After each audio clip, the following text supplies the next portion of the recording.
परिपालय प्रोक्तः जीवो देवः सनातनः त्यजेदज्ञाननिर्माल्यं सोऽहं भावेन पूजयेत्। गुरुर्ब्रह्मा गुरुर्विष्णु गुरुदेवो महेश्वरः गुरुः साक्षात् परब्रह्म तस्मै శ్రీ గురవే నమః. ముందుగా కొద్దిగా భూమిక ఇచ్చి తర్వాత నేను ముఖ్యమైన అంశానికి వస్తాను. కాంచీ పీఠాధిపతి శ్రీ శ్రీ శ్రీ చంద్రశేఖరేంద్ర సరస్వతి మహాస్వామి వారు జ్ఞానం అధికృతం భాష్యం అని ఒక భాషను ఇచ్చారు, సంస్కృతంలో ఇచ్చారు. నేను అది చదువుతాను. ఆ తర్వాత మనం సూత సంహితలోని అంశానికి వద్దాం. అది కొంచెం నేను చెప్పే విషయానికి అది ముందు ఉంటే బాగుంటుందని అనుకొని చెప్పడం జరుగుతుంది. కర్మైవ మూలం, కర్మణః కిం మూలం? రాగః, రాగస్య కిం మూలం? ద్వితీయ భానం. రాగానికి ఏది మూలం? రెండవది ఉన్నది అని చూడడం. ద్వితీయ భానస్య కిం మూలం? మిథ్యా జ్ఞానం, అన్యథా జ్ఞానం. అన్యథా జ్ఞానోచ్ఛేదేనైవ జన్మరాహిత్యం సంభవిష్యతి. ఈ అన్యథా జ్ఞానాన్ని పెరిగివేయడం వల్ల జన్మరాహిత్యం కలుగుతుంది. మిథ్యా జ్ఞాన నివృత్తి వస్తు యథార్థ జ్ఞానేన భవిష్యతి. సర్వవస్తు యథాత్మ జ్ఞానం మానవ జన్మన్యేవ సంపాదయితుం శక్యతే. ఈ మానవ జన్మలో మనకు వస్తు యథార్థ జ్ఞానం సంపాదించడం వీలవుతుంది. నతిర్యజ్ఞోనిషు, జంతు జన్మల్లో అది కుదరదు. అతయేవ మన ఆచార్యులు ఎవరు? మన శంకర భగవత్పాదులు ఉత్తమాచార్యై జంతూనాం నరజన్మ దుర్లభమితి వివేక చూడామణిలో చెప్పారు. మానవోపి భూత్వా ఏన పునర్జన్మరాహిత్యం న సంపాదయతి కశ్చిత్ తర్హి తస్య జన్మ సార్థకం న భవతి. జన్మ వ్యర్థమేవ భవతి.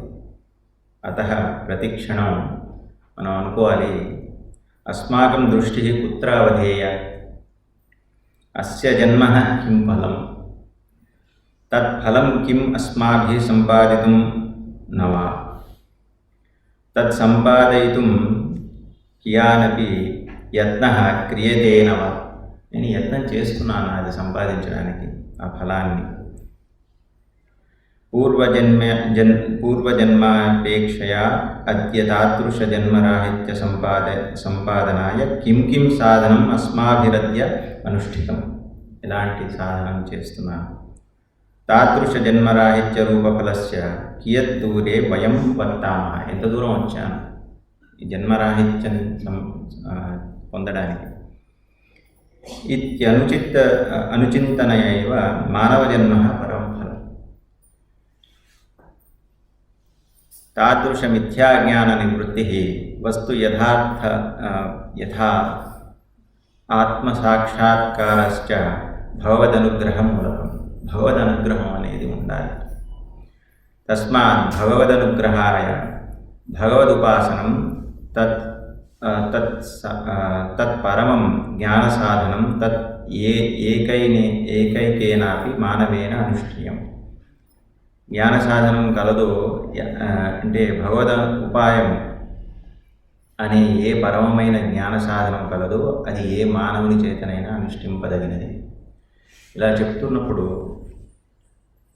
ఆ జ్ఞానం మనకు కలగడానికి మూలమైనటువంటి ఆ జ్ఞానం మనకు కలగడానికి, జన్మరాహిత్యం కలగడానికి ఆ జ్ఞానానికి ఉన్నటువంటి అవరోధాలేంటి? అది మనం తెలుసుకుంటే, అవరోధాన్ని మనం తీసేయగలిగితే మనం ఇక్కడ పరమాచార్యులు వారు చెప్పినటువంటి ఆ ఫలాన్ని మనం పొందగలుగుతాం. సూత సంహిత గురించి గురువుగారు చాలా విశదంగా చెప్పారు. దాని గురించి ఎక్కువగా చెప్పకుండా సూత సంహిత సారహ అని స్వామి తత్వవిధానంద సరస్వతి వారి గ్రంథం ఒకటి ఉంది. అందులో నుంచి మూలంగా నేను ఈ విషయం గురించి చెప్పడం జరుగుతోంది. ఇందులో శివపూజా విధానము, కాల నిరూపణము, జగత్కారణము, జగత్కారణం పరబ్రహ్మ అని, తీర్థ మహాత్మ్యము, శివుని బృహస్పతి యొక్క సంవాదము, 14 విషయాల గురించి, జీవన్ముక్తికి ఉపాయము, క్రమముక్తి, మోక్షప్రదాత, దక్షిణామూర్తి, మోచకుడగు ఈశ్వరుని బోధించు గురువు, అతివర్ణాశ్రమి, వీటి గురించి చెప్పిన తర్వాత ఈ యొక్క అంశం రావడం జరుగుతుంది. ముందుగా కొద్దిగా ముందు అధ్యాయం 22వ అధ్యాయంలో మోచకుడగు ఈశ్వరుని గురించి బోధించు యొక్క గురువు అతివర్ణాశ్రమి అనబడతాడని చెప్పబడ్డది. వేదాంత విచారము చే మనం పొందబడినటువంటి ఆత్మజ్ఞానం గల మహాత్ముడు ఆచార్యుడు అనబడతాడు. ఒక వ్యక్తి కేవలం శ్రేష్టమైన జ్ఞానం యొక్క శక్తి చేతనే ఆచార్యుడవుతాడు, కానీ జన్మ, ఆశ్రమము మొదలగు ఇతర కారణముల వల్ల గురువుకు ఆచార్యుడు. ఆత్మజ్ఞాని వర్ణములకు, ఆశ్రమములకు అతీతుడైనవాడు. ఈ లోకంలో మనకు వివిధ విద్యలు బోధించే విద్యా గురువులు ఉన్నారు, కానీ ఆత్మజ్ఞాని గురువులందరికీ గురువు. ఆత్మ శరీరము, ఇంద్రియములు, మనస్సు మొదలైన వాటన్నిటికంటే విలక్షణమైనది మనకు తెలుసు. సకల జగత్తులకు సాక్షి అయి ఉన్నది. శుద్ధ నిర్విశేష జ్ఞానమే పరమార్థ స్వరూపముగా గలది. స్వయం ప్రకాశమవు సర్వోత్కృష్టతత్వమును ఎవరైతే తెలుసుకున్నాడో అట్టివాడు అతివర్ణాశ్రమి. ఆయనే అవధూత అని చెప్తూ, ఇలాంటి జ్ఞానానికి మనకు ఆటంకములను కలిగించే విషయాలను ఇప్పుడు కొన్ని తెలుసుకుందాం. ఇది తెలుసుకోవడం ఒక సాధకుడికి క్షేమకరం. అట్టి ఆటంకాల గురించి ఈశ్వరుడు తెలియజేస్తున్నాడు. సూతుడు నైమిషారణ్యంలో మహర్షులకు చెప్తున్నది ఈశ్వరుడు దేవగణాలకు చెప్తున్న విషయాన్ని తెలియజేస్తున్నాడు. కాబట్టి ఇక్కడంతా ఈశ్వరవాచ. కాబట్టి ఇది సత్యం సత్యం పునః సత్యం. ఏవి జ్ఞానానికి ఆటంకాలు? 1, శివద్రోహం. శివద్రోహం అంటే శివనింద, నాస్తికవాదం. ఇవి జ్ఞానం కలుగకుండుటకు మూల కారణం.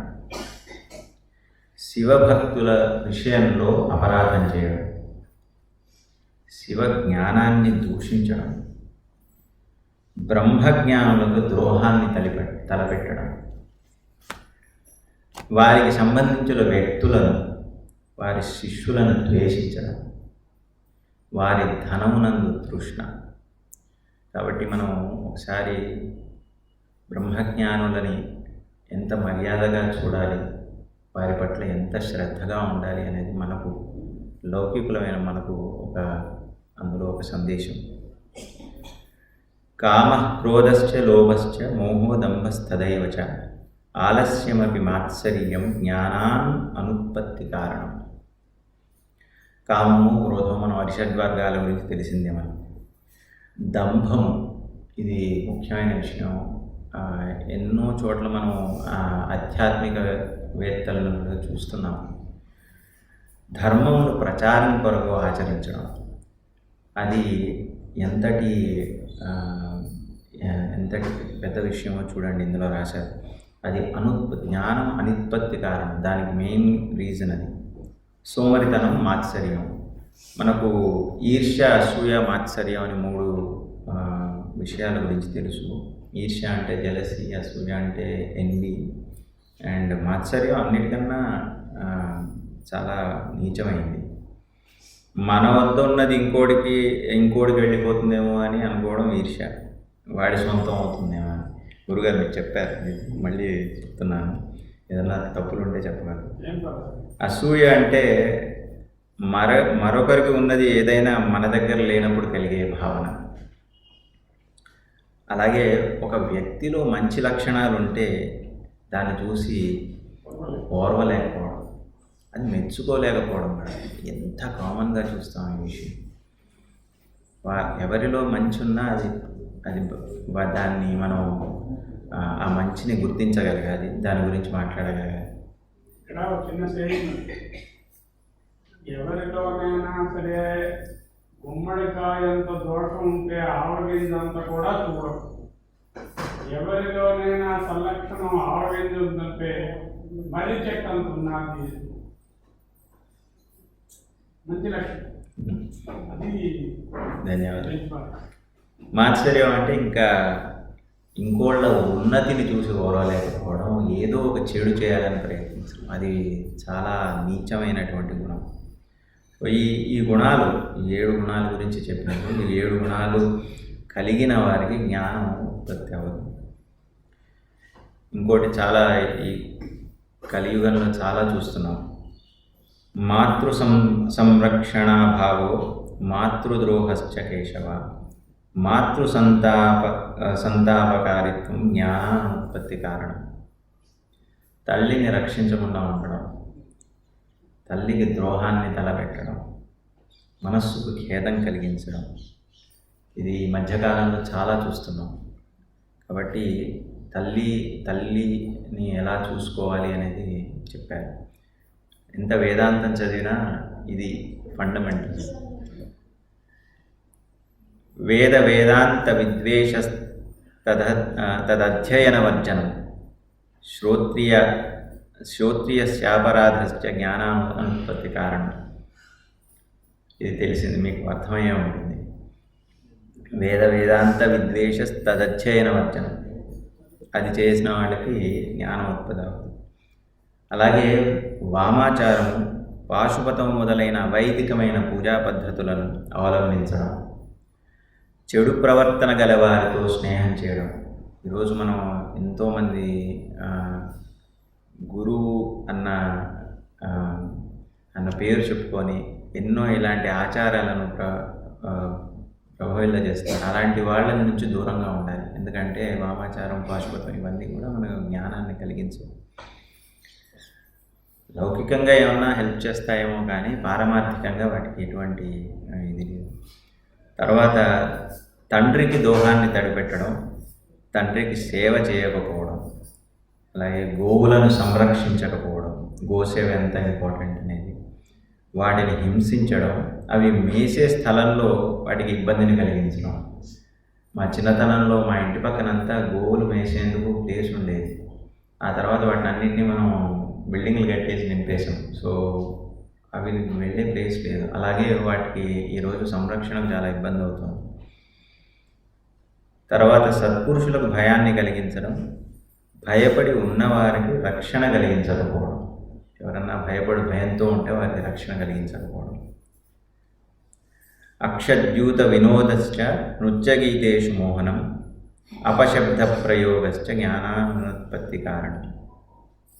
మహాస్వామి వారు దీని గురించి కొంచెం చెప్పారు. అంటే జూతము, పాచికలతో జూదం ఆడడం, వినోదించడం, నాట్యము, సంగీతం, వీటిలో వ్యామోహాన్ని కలిగి ఉండడం, వీటిని తప్పుడు పదాలను ఉచ్చరించడం, ఇది జ్ఞానాన్ని అనుత్పత్తి కారణం. ఇందులో వారు చెప్పింది ఏంటంటే, వస్తు యథార్థ జ్ఞానం చేత ద్వితీయ భాన నివృత్తి చేత రాగ నివృత్తి చేత కర్మ నివృత్తి చేత జన్మ నివృత్తి కలుగుతుందన్నారు. సో ఇవి కూడా ఒక రాగమే కదా. మనం నేనైతే అంశాలు చెప్పానో అవి రాగానికి దారి తీస్తాయి. కాబట్టి ఆ రాగంలో మనిషి వెళ్ళిపోవడం వల్ల ఆ జ్ఞానం కలగడం అనేది, వస్తు జ్ఞానం కలగడం అనేది జరగదు. పుత్రమిత్ర గృహక్షేత్ర భ్రాతృబంధు జనేరతి అరతిర్గురుపాదేచ జ్ఞానానుత్పత్తి కారణం. ఈ పాదం పట్ల ఇష్టం లేకపోవడం, గురు పాదాలను పట్టుకోకపోవడం వల్ల జ్ఞానం కలగదు. ఇది కొంచెం ఇబ్బందికరమైంది. నెక్స్ట్ది అభక్ష్య భక్షణ శ్రద్ధ తథా భక్ష్యస్య భక్షణం పరస్త్రీ దర్శన శ్రద్ధ పరస్త్రీ గమనే రతి పరస్త్రీ గమనంచాపి జ్ఞానానుత్పత్తి కారణం. శృంగేరి మహాసన్నిధానం వారు ఇక్కడ కర్నూలులో అనుకుంటా వారు విజయయాత్ర చేసినప్పుడు ఒక మాట అన్నారు, నా ఆపనయనం అన్నమస్మి అంటే మార్కెట్లో దొరికిన అన్నంని భుజించకూడదుట అని. ఇక్కడ కూడా అదే చెప్పారు, అభక్ష్య భక్షణ శ్రద్ధ, తినకూడని తినాలి అన్న శ్రద్ధ ఉండడం, తథా భక్ష్య భక్షణం వాటిని తినడం, ఆ శ్రద్ధ ఉండడం తినడం ఇది. కాబట్టి అది కూడా జ్ఞానం ఉత్పత్తి కలగడం. ఎందుకంటే రజోతమో గుణాలు ఇంతకుముందు చెప్పినట్టుగా రజోతమో గుణాలు బాగా కలిగి ఉంటాయి కాబట్టి అవి తినడం వల్ల జ్ఞానం ఉత్పత్తి అవ్వదు. సరే, మిగతాది మీకు తెలిసిందే, పరస్త్రీ దర్శన శ్రద్ధ పరస్త్రీ గమనే రతి. ఇది ఇంకో దానికి ఆపోజిట్, స్వస్త్రీ దర్శన విద్వేష, స్వస్త్రీ దర్శన వర్జనం, స్వస్త్రీ బాధశ్చ కళ్యాణ జ్ఞానోత్పత్తి కారణం. సొంత భార్య పట్ల విద్వేషం కలిగి ఉండడం, ఆవిడ దర్శించడమే, ఆవిడ దర్శనమే తప్పనుకోవడం, ఆవిడని బాధ పెట్టడం. పరస్త్రీదైంది, స్వస్త్రీది ఇక్కడ. ఈశ్వరే చ గురౌ వేదే జ్ఞానే చ అభక్తిరచ్యుత స్వాచార్యాయ మహాభక్త్యా స్వదేహస్యా నివేదనం తథాన్యస్మై జ్ఞానానుత్పత్తి కారణం. ఈశ్వరుని యందు, గురువు యందు, వేదమునందు, ఆత్మజ్ఞానమునంది భక్తి లేకపోవడం. ఇది ఇక్కడున్న వాళ్ళకు వర్తించదు, ఇప్పటికే చెప్తున్నాను. తన గురువును మహాభక్తితో తన దేహాన్ని సమర్పించడం, అంటే తన దేహాన్ని సమర్పించుకోవడం అంటే గురువు ఏది చెప్పినా ఒళ్ళు దాచుకోకుండా కింకరులాగా చేయడం. కింకరోమి ఏం చేయాలి గురువుగారు అని ఎప్పుడు గురువు పక్కన అలా ఏ విధంగా అయితే నందికేశ్వరుడు శివపార్వతులకి చూస్తూ ఉంటాడో అలా చూసి గురువుగారు ఏది చెప్తే అది వారి ఆజ్ఞను శిరసావిస్తూ చేయడం అనేది చాలా ఇంపార్టెంట్ విషయం.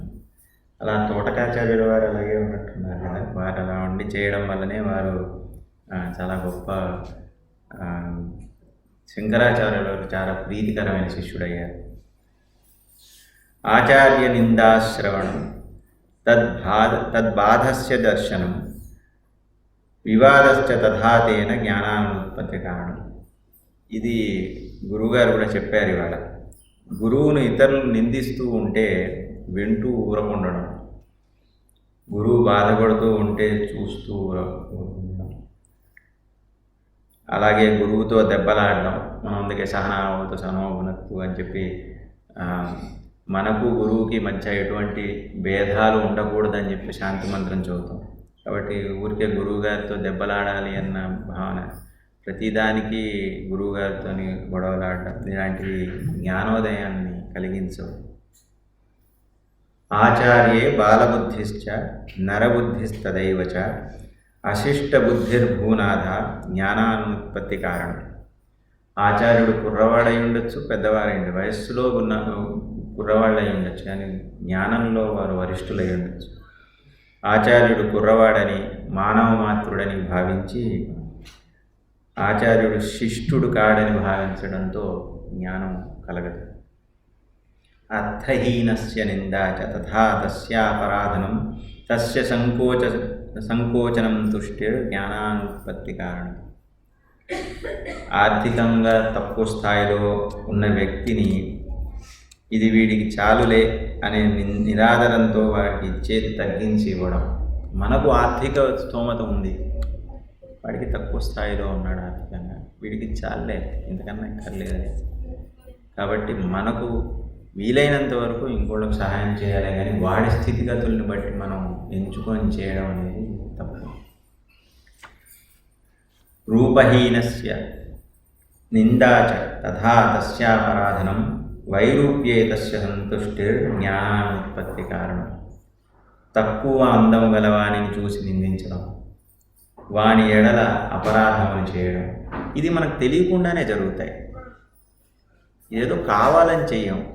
ఎవరైనా అందంగా వర్చస్సుగా ఉన్నారంటే వాళ్ళతోని వారికి ఎక్కువ అటెన్షన్ ఇవ్వడం, కొంచెం రూపహీనంగా ఉన్న వారి పట్ల భావన కలగడం అనేది న్యాచురల్. దాన్ని మనం అవేర్నెస్తోని దృష్టిలో ఉంచుకోవాలి అంతే అక్కడ చెప్పేది. మనం కావాలని చేయకపోవచ్చు ఒక్కొక్కసారి, కానీ అది జరగవచ్చు. కాబట్టి ఆ అపరాధాన్ని మనం చేయకుండా ఉండడానికి జాగ్రత్తగా ఉండాలి అని. కాబట్టి ఇలాంటి 24 శ్లోకాలు ఈ అధ్యాయంలో ఉన్నాయి. నేను ముఖ్యమైన 12ని తీసి మనకు ఇప్పుడు ఉపయోగపడే 24 శ్లోకాలు పీడిఎఫ్ మన గ్రూప్లో పెట్టేసి అలాగే ఎవరికి వాటి టైం ఉన్నప్పుడు మళ్ళీ ఒకసారి రిలీజ్ చేయండి. భవంతోపి శివజ్ఞానసిద్ధ్యర్థం మునిపుంగవాః పరిహృత్యైవ వర్తధ్వం ఏతానర్థశేషతః. ఓ మహర్షులారా, మీరు కూడా శివజ్ఞానం సిద్ధించుట కొరకై ఈ ఆటంకులన్నింటినీ పూర్తిగా దూరముగా ఉంచి వ్యవహరించండి అని ఇక్కడ ఈశ్వరుడు చెప్పిన విషయాన్ని సూత మహాముని మహర్షులకు నైమిషారణ్యంలో చెప్పినటువంటి ఆఖ్యానం.